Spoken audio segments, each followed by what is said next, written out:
Segunda carta de Paulo aos Coríntios, 4:12, agora a parte final. Segunda aos Coríntios, capítulo 4, versículo 2. 2 é o versículo, 1 e 2. Versículo 1, pelo que, tendo este ministério, segundo a misericórdia que nos foi feita, não desfalecemos. Todos nós estamos aqui por ela, pela misericórdia. Não somos melhor do que ninguém que está lá fora, nem a pessoa que está na devassidão, na vida promíscua, na vida errada, ninguém aqui é superior. Estamos aqui pela graça, pela misericórdia. Antes, rejeitamos as coisas que por vergonha se ocultam. Rapaz, o crente, a crente, o pastor, o obreiro, nós não podemos ter algo que está escondido em mim, algo que está escondido em você, mas que se for revelado vai trazer vergonha. Você tem que ir a Deus, se apresentar a Deus. Na segunda carta de Paulo a Timóteo, ele incentiva você a se apresentar a Deus. Segunda carta de Paulo a Timóteo. Timóteo não escreveu carta, foi Paulo que escreveu a Timóteo. Capítulo 2, versículo 15. Procura apresentar-te a Deus aprovado, como obreiro, que não tem que se envergonhar, que maneja bem a palavra da verdade. Mas, pastor Jean, se eu tiver alguma coisa que me envergonha, eu posso me apresentar? Deve se apresentar a Deus. Eu dei um testemunho hoje de um emprego, quando eu estava no mundo ainda, bebia muito mesmo, mas enchia a cara de cachaça mesmo, era pinguço, você pode pensar, de lá de baixo mesmo. Mas chega uma hora que a ficha cai, tinha que arrumar um trabalho. Eu já tinha trabalhado numa empresa, numa livraria, 1 ano e 8 meses, cheguei a subgerente dessa livraria. Aí eu fui ver um emprego, estava lá uma placa, e era o sonho de todo jovem, de toda pessoa do bairro, da comunidade lá, que era uma metalúrgica perto de casa, a fábrica de máquina de escrever, a Hamilton, e pagava muito melhor do que ali. Para você ter uma ideia, no comércio, com a posição de subgerente, eu ganhava X, ali eu ia ganhar mais do que o X. E de segunda, naquela época o comércio não trabalhava domingo, era só de segunda a sábado. E na metalúrgica era de segunda a sexta, com uma opção de direitos que eu não tenho hoje, que hoje tem, que naquela época não tinha, mas ela não tinha os de hoje, né? Mas eu tinha vale açougue, lembro que tinha vale sapataria, vale tanta coisa, e pegava tudo para tocar pupinga, mole. Chegando no dia do pagamento, tinha tanto desconto lá.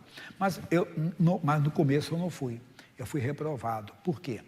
Eu passei na entrevista, tudo que eles perguntaram, mas na hora que eu fui fazer o exame médico, um dia antes, semana toda enchendo a cara de cachaça, né, de cigarro, pressão estava lá em cima. E o Jaime, não dá para você ser admitido assim. Mas vamos te dar uma oportunidade. Durante 15 dias você toma esse remedinho aqui, tá bom? Não bebe, né? É pessoa bingo, ficava 15 dias sem beber, mas eu não fiquei. E quando eu voltei 15 dias depois, a pressão estava a pressão de um garoto, né? Tudo bem, fui assumir o trabalho e tudo. Mas por que eu estou falando isso? Porque se eles me ajudaram, imagine Deus. Mesmo que você tenha algo que reprove você, como o que me reprovou de início foi o quê? A pressão. Foi entrando na casa da pinga, do cigarro. Aquilo me reprovou. Mas eles me aceitaram como? Me dando uma chance, durante 15 dias, me dando um remedinho. Jesus sabe dar um remedinho para você. Nós não podemos cair no erro de Adão e Eva. Quando eles ouviram a voz de Deus, estão lembrados disso? Eles se esconderam. Versículo capítulo 3 de Gênesis, versículo 8, diz assim, Gênesis 3, 8. Gênesis 3, 8. E ouviram a voz do Senhor, Deus, que passeava no jardim, pela viração do dia, e escondeu-se Adão e sua mulher da presença do seu Deus entre as árvores do jardim. Mas alguém pode se esconder de Deus? Não. Ninguém pode se esconder de Deus. Deus conhece tudo a nosso respeito.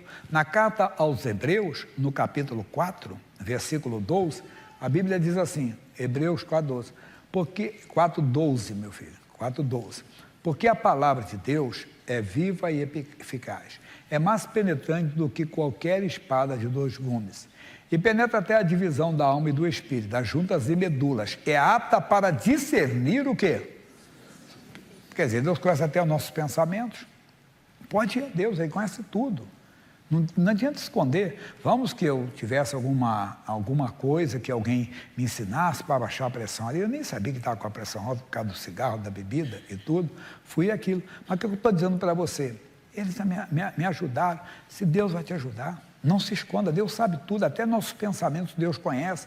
Deus não está apontando o dedo para ninguém. Lá em Mateus, no capítulo 9, versículo 4, fala assim, Mateus 9, 4. Mas Jesus, conhecendo os seus pensamentos, disse, por que pensais mal em vosso coração? Você vê? Ele conhece tudo, o pensamento e quando está no coração. Ainda, para fundamentar isso aqui, lá no livro que você tem na Bíblia Sagrada, que não é o Salmo 33, versículos 13, 14 e 15. Salmo 33, versículo 13. E o Senhor olha desde os céus, e está vendo quem? Todos os filhos dos homens. Se é todos, porque não tem exceção. Da sua morada contempla todos os moradores da terra. 15. É Ele quem forma o coração de todos eles, que contempla todas as suas obras. Então não se esconda dele, porque ele já conhece tudo. Ou você acha que ele não sabia que Adão estava atrás?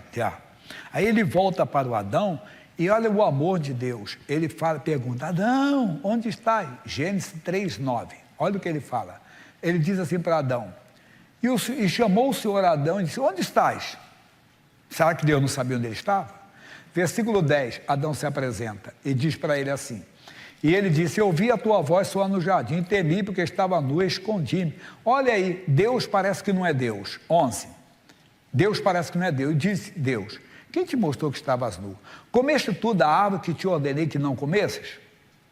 E o que ele falou? Então disse Adão, a mulher que me deste por companheira, ela me deu da árvore e comi. Deus não sabia de tudo isso? Mas ele queria o quê? Que Adão falasse a verdade. Quem fala a verdade, manifesta a justiça. Lembra da primeira parte? É isso que ele está dizendo para nós aqui exatamente. Procura apresentar-te a Deus. E se você se sente reprovado, que a presença de Deus, ela nos convence do pecado. Lembra do Espírito Santo? João 16:8, nos convence, aí você abre o coração, mas Deus, eu estou aqui, mas você não consegue falar com Deus se você estiver no vermelho. Você, verdadeiramente, você pode fazer oração na igreja, eu sou pregador, aqui, vamos dizer que eu tenha uma boa oratória, sei me comunicar com as pessoas, estou aqui, mas sozinho eu não falo com Deus, por quê? É impossível você com pecado falar com Deus. Você primeiro tem que, entenda bem, falar a verdade para Ele. Chegar e dizer, Deus, eu preciso de misericórdia. Eu preciso do teu perdão, Deus. O Senhor sabe o que eu tenho pensado, o que eu tenho feito, o que eu tenho... O Senhor tem misericórdia. E Ele perdoa. Vá acreditando nessa misericórdia, acreditando nesse amor. E muitos não se apresentam porque não estão crendo. Vamos voltar no Isaías, mas no capítulo 1. Isaías, capítulo 1. Estamos chegando à parte final. Isaías, o profeta, capítulo 1. Deixa eu chegar no capítulo 1. Ele diz no versículo 3. Ele diz, o boi conhece o seu possuidor, e o jumento a manjedoura do seu dono, mas Israel não tem conhecimento, o meu povo não entende. Verdade, eu falei durante o dia todo. O cachorro conhece o dono, não conhece? Quem tem cachorro aqui? Teu cachorro não te conhece? Até teu cheiro te conhece, não é verdade? Tua fá conhece, pode ter certeza que conhece. Eu conto o caso de uma cachorra que eu tive, como diz, já falecida há muito tempo. Isso é o meu netinho, quando brinca, quando fala de alguém que morreu, ele assim, está no céu. Aí teve um cachorro chamado Billy, que ele tinha, e fala assim, o Billy está no céu também, né? Deixa ele na inocência dele, um dia nós explicamos melhor para ele. E nós tínhamos uma cachorra, e essa cachorra tinha um olfato muito forte, o falo dela, o cheiro, né? É muito forte. Eu não sabia disso, eu contei que quando eu chegava em casa, ela latia muito. Um dia, conversando com uma vizinha, eu disse, não me preocupa que ela pode incomodar aí. Ela disse, não, pastor, ela não late não durante o dia, só late quando você chega. Eu disse, não, mas eu estou lá do carro, já estou escutando o latido dela, porque ela já sentiu o seu cheiro. Eu disse, peraí, no nono andar ela vai sentir? Ele disse, sente. Aí falou da raça daquele cachorro e tudo bem. Mas o que eu estou falando, ela conhece até meu cheiro, conhece a minha voz, conhece tudo. E parece que nós não conhecemos Deus. Nos escondemos, não abrimos o coração, não rejeitamos aquilo que está escondido, mas que for descoberto vai nos trazer o quê? Vergonha. E se não traz vergonha agora, traz no dia do juízo. Olha o que Daniel, não sai do Isaías, daqui a pouco eu volto no Isaías. Capítulo 12 de Daniel 2, 12, 2. Ele diz, e muitos dos que dormem no pó da terra ressuscitarão, uns para a vida eterna e outros. Porque não acreditaram na misericórdia, não foram. Não, nós temos que ir a Deus. Agora, um parênteses rápido aqui. Não esqueça que a misericórdia é também para o próximo, tá? Às vezes nós queremos misericórdia para nós, mas não queremos para quem fez mal contra nós. Nós devemos desejar que aquela pessoa se arrependa e seja salva. Não esqueça disso. A misericórdia, lembra da peça teatral da Mocidade? Que a moça olhou e falou para o profeta: eu não creio nesse negócio de misericórdia. E todos vocês crentes, perdoa para ir para o céu, não sei o quê. Não, tem cara que tem que ir para o inferno mesmo. Aí passa uma cena de um rapaz furtando e derrubando uma moça. Viu, o profeta? Um cara desse tem que queimar no inferno, um cara desse tem que morrer. Mas daqui a pouco, o rapaz tirou o capuz. Quem era o rapaz? Era o irmãozinho dela. E agora? Quer que seu irmão vá para o inferno? Mas meu irmão sempre foi bonzinho, Todo mundo, entenda bem, merece. Tem a chance, o Deus espera o homem até o último momento. Eu tenho vibrado tanto com a misericórdia de Deus, quando eu estava esses dias, um tempo atrás, que eu contei para vocês que eu li que o último sentido que eu me perde é a audição, A audição. Eu fiquei, rapaz, como é que Deus é misericordioso? Porque a fé vem por ouvir e ouvir pela palavra. Tem gente que ouve no final, na hora da morte, aceita Jesus e vai para o céu, pastor? Vai. Um amigo uma vez falou comigo: o cara apronta a vida toda, no finalzinho aceita Jesus, vai para o céu. O outro faz tudo certinho a vida toda, no final erra e vai para o inferno. A Bíblia diz: quem perseverar até o fim, até o último suspiro, vai ser salvo. Então não deixe de te enganar. Mas voltando, o que nós temos que fazer? Versículo 18 de Isaías, versículo 18, 1:18. Vinde então e aguir-me, diz o Senhor, ainda que os vossos pecados sejam como a escarlata, eles se tornarão brancos como a neve. Por mais encardido que o pecado seja, mais encardido, Deus sabe limpar isso aí. Mas, que ainda que sejam vermelhos como o carmesim, se tornarão como a branca lã. Vai a Deus. Você não conhece Deus, você esquece que Ele é misericordioso, e fale com Deus e abra o coração. Terminando onde nós começamos, quem lembra? A segunda parte, Segunda aos Coríntios 4:2. Antes, rejeitamos as coisas que por vergonha se ocultam. Atenção, não andando com astúcia. O que é astúcia? Malandragem, esperteza. Não, nem falsificando a palavra de Deus. É comum hoje as pessoas quererem nos convencer com argumentos, com uma persuasão, entenda? Palavras persuasivas, com erudição evangélica, erudição teológica, erudição secular, científica. Não, você tem que entender que esse texto aqui no hebraico não diz o quê, pererê, pão doce, não sei mais o quê, já ouviu esse termo? Porque quer dizer o seguinte, porque aqui a formação etimológica da palavra, vai plantar couve, que isso? Pecado é pecado, não adianta. Madeira é madeira, pedra é pedra, meu irmão. Não existe isso. Mas as pessoas, não, porque aqui, porque tem a parte genética, não sei de quê. Amigo, para de brincadeira. A Bíblia demonstra que pecado é pecado. Não tenta querer, entenda, convencer. Se você quer viver o pecado, se a pessoa quer viver o pecado e aceita esses argumentos, essa erudição, esse conhecimento humano, que não tem nada a ver com o Espírito Santo. Você não vai ajudar o Espírito Santo a interpretar a palavra, é Ele que interpreta para você, não é você que interpreta para Ele. Porque você quer convencer o Espírito Santo. O Espírito Santo, a formação aqui, Ele é o autor, irmão. A palavra é dele. E às vezes você vê muito isso.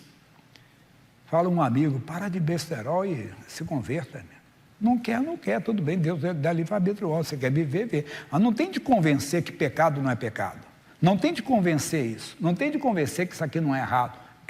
A Bíblia mostra. Tem coisa que não precisa de nenhum hermeneuta, não, para interpretar para você. Está claro, precisa de regras nenhuma. É claro, repito, madeira é madeira, pedra é pedra. E pronto, pecado é pecado. Não tem negócio de querer falar que no tempo não sei o quê, que houve isso, houve aquilo. Isso é querer enganar os outros.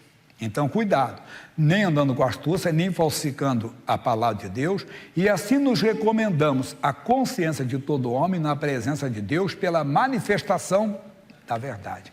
É isso que Deus falou conosco hoje.